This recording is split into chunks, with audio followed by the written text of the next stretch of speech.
Si vous aimez le mystère, le paranormal, et que vous souhaitez en savoir plus sur les recherches en cours, eh bien restez avec nous sur Fréquence Évasion et découvrons ensemble en compagnie de scientifiques et de témoins les phénomènes que l'on dit surnaturels. Patience, c'est dans une poignée de minutes sur Fréquence Évasion. Fréquence Évasion. Fréquence Évasion. Dans quelques instants sur Fréquence Évasion, la clé du mystère, nous serons en compagnie de Marc Vachista qui a publié un ouvrage Mémoire d'Atlantide aux éditions Entre deux mondes. À tout de suite. Enfin, il existe une radio dynamique et proche de ses auditeurs. C'est Fréquence Évasion, la radio du Grand Sud sur le web. Écoutez la différence. Fréquence Évasion vous donne la possibilité de dialoguer sur l'un des 3 forums. Paranormal, région et musique. Venez dialoguer sur les forums Fréquence Évasion. Cliquez sur Forum. Bon surf sur le site de Fréquence Évasion, www.fréquenceévasion.com. Radio Fréquence Évasion, le son de la Côte d'Azur. Fréquence Évasion. Fréquence Évasion. Marc Vachista, bonjour et merci d'être avec nous. Bonjour. Bonjour, alors vous êtes 2 Oui. dans cette émission. Alors, vous avez publié un ouvrage Mémoire d'Atlantide aux éditions Entre deux mondes. Qu'est-ce qui vous a motivé, incité à écrire cet ouvrage ? Ce qui nous a motivés, c'est que depuis plus de 15 ans maintenant, nous accompagnons des gens et une de nos techniques, c'est une technique d'expansion de la conscience. Donc les gens sont amenés à revisiter des choses de leur passé, y compris de leur passé très lointain, non seulement l'enfance, la vie intra-utérine, mais les vies antérieures, comme on dit. Et régulièrement, il s'est trouvé des personnes qu'on accompagnait,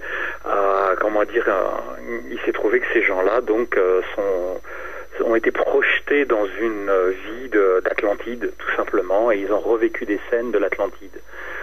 Donc à un moment donné, on s'est dit, on va regrouper les scènes les plus significatives, et on en a fait un livre avec des explications, des choses que l'on comprend nous-mêmes sur le samsara, le cycle des incarnations, tout un tas de choses sur le temps, sur l'énergie féminine, la place du féminin dans la société, etc. Alors, on va faire une petite parenthèse. Expliquez-nous justement comment vous faites pour puiser toutes ces informations. Vous parliez d'expansion de conscience à l'instant. Pour les auditeurs qui n'auraient pas suivi les précédentes émissions, expliquez-nous. Alors, c'est très simple. Tout est inscrit dans les mémoires. Tout notre passé est inscrit et on oublie quasiment tout au niveau intellectuel, on va dire. Mais il suffit d'aller réveiller ces mémoires avec certaines techniques. Alors certains utilisent des produits exogènes comme l'ayahuasca en ce moment. Nous pas du tout. D'accord. Nous pas du tout. C'est une technique très simple et on va réveiller certaines mémoires et la personne revit. C'est vraiment dans son corps d'aujourd'hui les scènes qu'elle a vécues à l'époque et elle revit, elle reprend conscience de ce qu'a été son passé, les fêtes, mais aussi les ressentis, les émotions, la conscience que la personne avait à l'époque, comment elle comprenait la vie à l'époque et comment elle peut la comprendre maintenant et donc améliorer son niveau de conscience et du coup se dégager des mémoires, de l'affectif, de certaines mémoires qu'on traîne encore aujourd'hui quelquefois et qui nous alourdissent. Alors nous pourrions y revenir plus en avant dans une prochaine émission. Là, nous allons parler justement de la mémoire de l'Atlantide exactement. Alors pourrions-nous redéfinir ce qu'était le continent de l'Atlantide et cette civilisation Atlante ? Oui, bien sûr, mais d'une façon très aléatoire, parce qu'on n'a pas encore, je dis bien pas encore de preuves physiques, mais visiblement c'est une civilisation qui s'est constituée il y a à peu près 24 000 ans et qui a sombré il y a à peu près 12 000 ans, de ce qu'on nous-mêmes en comprenons. Hein. Oui. Je voulais ajouter qu'en fait, on ne sommes pas des spécialistes au sens noble de l'Atlantide. Nous sommes des archéologues. En fait, on pourrait dire des archéologues de l'être humain, si on peut dire. Ce qui nous a motivés surtout, c'est de partir des problématiques des personnes. Et nous sommes, sans intention particulière, arrivés à l'Atlantide. D'accord. Voilà. Et ce qui explique qu'on n'a pas fait des recherches spéciales sur l'Atlantide. En fait, ce serait plutôt les personnes que nous avons accompagnées qui nous ont révélé, qui ont, comme on pourrait dire, fait réémerger l'Atlantide. Voilà, et c'est pour ça qu'on s'y est intéressé, en fait. Mais quant aux indices archéologiques et autres, c'est vrai que c'est pas vraiment notre objectif, mais ceci dit, c'est intéressant. Ah oui, très très intéressant. D'ailleurs, c'est un sujet qui passionne nombre d'auditeurs. On nous pose souvent des questions sur l'Atlantide. Et pour faire une parenthèse, nous faisons régulièrement des émissions sur les NDE, les expériences aux frontières de la mort. Et ça me fait penser à Nicole Dron, qui me disait quand elle était revenue de son expérience, on lui disait qu'il y aurait la résurgence de l'Atlantide. Oui. Oui. Effectivement. On parle de cela, c'est que apparemment la Terre-mère, la planète va redonner par des soubresauts dont elle a le secret et qu'on connaît bien maintenant, va redonner des preuves physiques de l'existence de l'Atlantide. Alors, est-ce qu'on a une idée où se trouvait exactement ce continent de l'Atlantide, ce continent disparu? Parce qu'il y a eu plusieurs théories. Votre idée? Notre idée, c'est que c'est plutôt au triangle des Bermudes. D'accord. Tout simplement. Oui, parce qu'on a dit que c'était en Méditerranée. Enfin, on en a dit beaucoup. Hein. Oui. Et le triangle des Bermudes, c'est ce qui expliquerait justement ces disparitions d'avions, enfin tout ce qu'on entend justement sur le triangle. Oui, tout à fait. Comment et pourquoi cette civilisation a-t-elle disparu? Est-ce que vous avez des informations? Oui. Il faut lire le livre. Oui, mais donnez-nous une petite idée.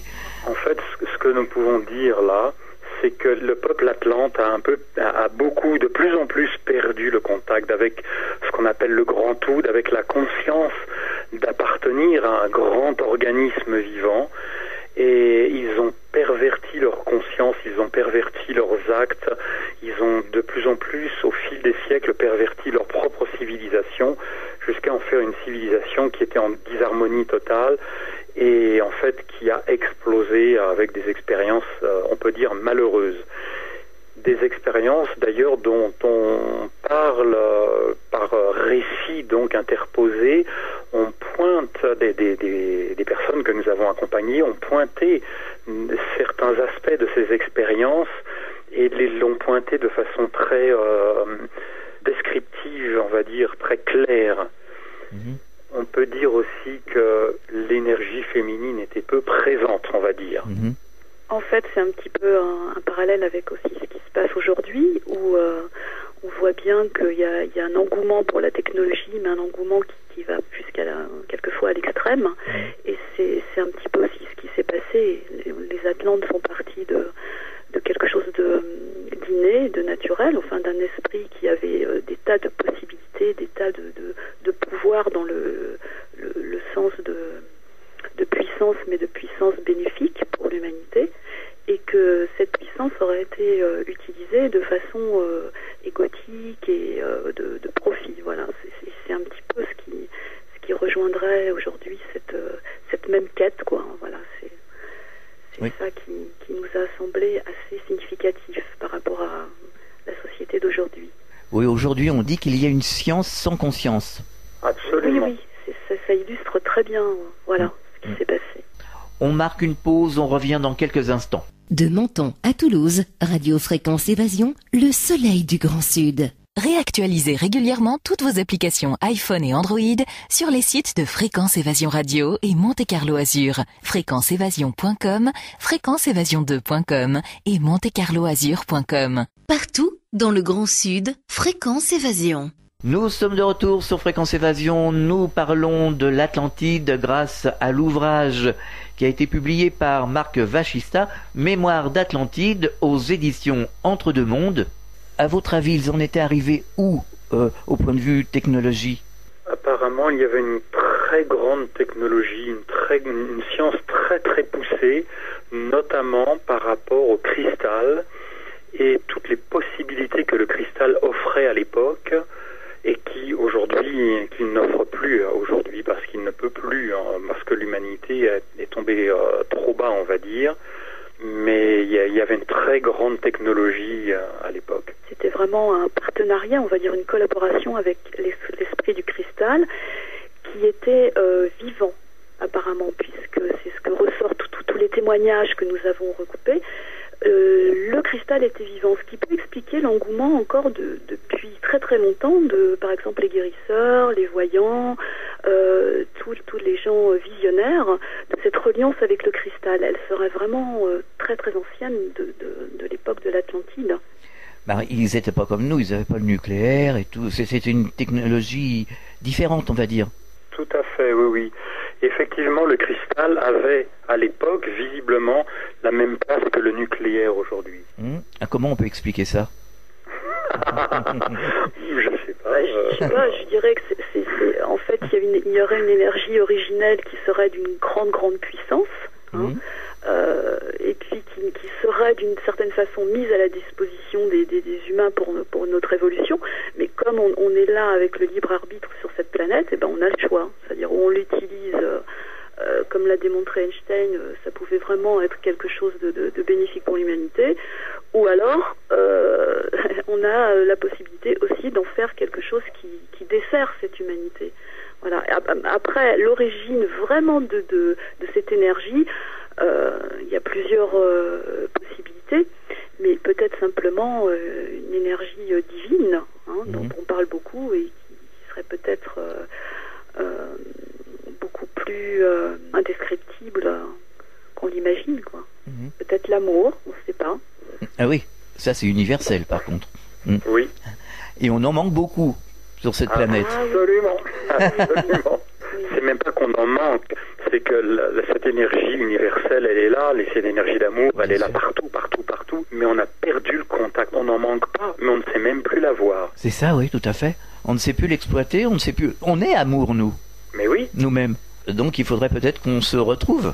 Absolument. Oui, tout à fait. Et l'expérience justement de l'Atlantide nous montre que, comme il y a beaucoup de gens, beaucoup ont été impliqués dans cette Atlantide, visiblement, avec toutes sortes de personnes. Il y avait vraiment pas de notion de supériorité ou d'infériorité. Tout le monde était acteur d'une façon ou d'une autre, visiblement.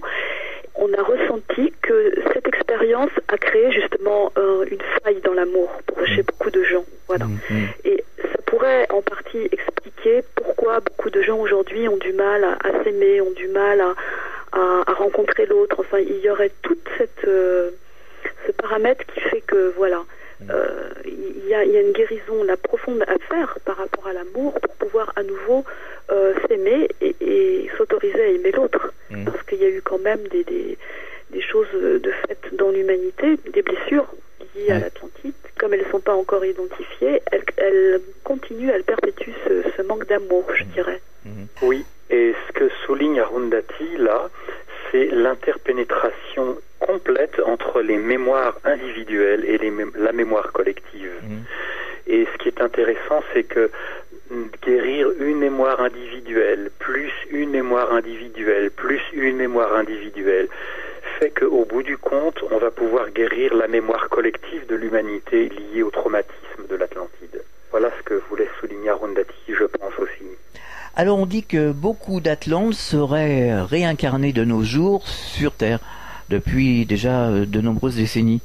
Oui, mais je pense que apparemment, tout le monde vient de l'Atlantide, enfin quasiment tout le monde en Occident au moins.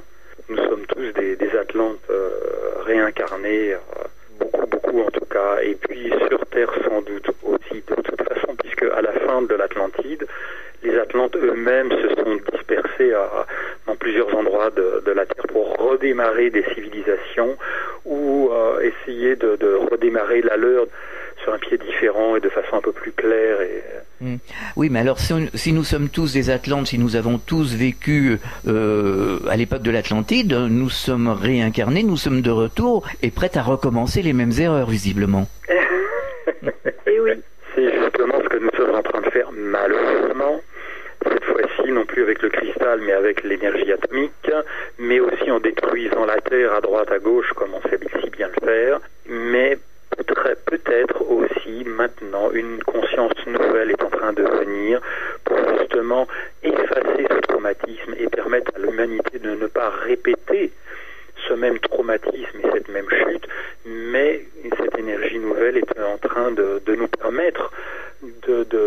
dépasser ce point traumatique pour pouvoir entrer dans une autre ère, dans une ère de bonheur. D'accord, mais on l'espère en tout cas. Oui. Est-ce que vous auriez quelque chose à ajouter à propos de cet ouvrage, à propos de vos recherches sur l'Atlantide?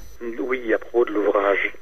C'est avant tout un chant d'espoir, un chant, et je dirais même une musique d'espoir, puisque cette musique nous a été inspirée il y a très très longtemps en fait, et comme nous sommes plus dans l'exploration des sons, hein, nous restituons un petit peu sous forme de vibration, d'énergie, une possibilité d'apaisement, puisque la musique adoucit les mœurs, mais quelque part c'est très vrai. Et à l'aide de ces sons, on s'est rendu compte aussi, au fil du temps, qu'il y avait quelque chose qui apaisait, parce que à la base, ce sont des instruments aussi en cristal. Et on trouve là une vibration qui nous est offerte, justement, celle du cristal, en relation avec la guérison de ces mémoires. Enfin, nous, c'est comme ça l'apaisement, on peut dire, de toutes ces blessures. C'est comme ça aussi qu'on perçoit la guérison de cet épisode lié à l'Atlantide. D'accord. Oui, parce que Arundhati passait du livre au CD directement. D'accord. Parce qu'on a effectivement, en même temps que le livre, sorti un CD qui s'appelle Mémoire d'Atlantide aussi, aux éditions Entre deux mondes aussi. Et donc, il y a 2 morceaux sur ce CD, un qui dure quasiment 1 heure et qui est toute une musique d'apaisement par rapport aux mémoires cellulaires d'Atlante, et un autre morceau qui dure une dizaine de minutes, qui est un appel où Arundhati chante en canalisant en fait des énergies du monde des sphères, et c'est une énergie aussi qui appelle, donc c'est une musique qui appelle des énergies très très très puissantes et extrêmement apaisantes.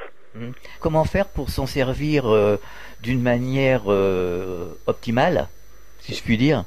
D'une manière optimale, oui, c'est-à-dire de se fermer les yeux, se mettre en méditation et se laisser baigner, imprégner de cette musique, ça suffit. Se mettre en état de relaxation en quelque sorte. Tout à fait. Alors, est-ce que vous faites des conférences? Justement, oui, on va aller à Mandelieu, au salon du bien-être de Mandelieu, où on va tenir un stand. On va aussi donner une conférence démonstration et puis un atelier à Mandelieu. Donc tout près de chez vous en fait. Oui, tout à fait. Est-ce que vous avez des projets? Des projets, bien sûr. On est en train d'écrire notre 3e livre. On va bientôt aller en studio pour faire le CD lié à ce livre. Et puis, parallèlement, eh bien, on donne des stages, des mandalas sonores, des conférences un peu partout en France, partout là où on nous appelle. Il suffit d'aller voir sur notre site Horizons Intérieurs et il y a tout dessus. Justement, vous allez nous redonner l'adresse de votre site internet. www.horizon au pluriel, intérieur au pluriel, .net. D'accord. Et qu'est-ce que l'on peut trouver sur votre site d'une manière générale? Toutes nos activités, notre agenda, des extraits de nos livres, des extraits de nos CD, des vidéos. Des photos, de la poésie, des clins d'œil, de l'humour aussi. Très intéressant. Arundhati Marg Vachista, merci d'avoir participé à la Clé du Mystère sur Fréquence Évasion. On en sait un peu plus sur l'Atlantide et à très bientôt sur cette antenne. Merci à vous, merci beaucoup, c'est un vrai plaisir. Au revoir. Au revoir, à bientôt. Fréquence Évasion.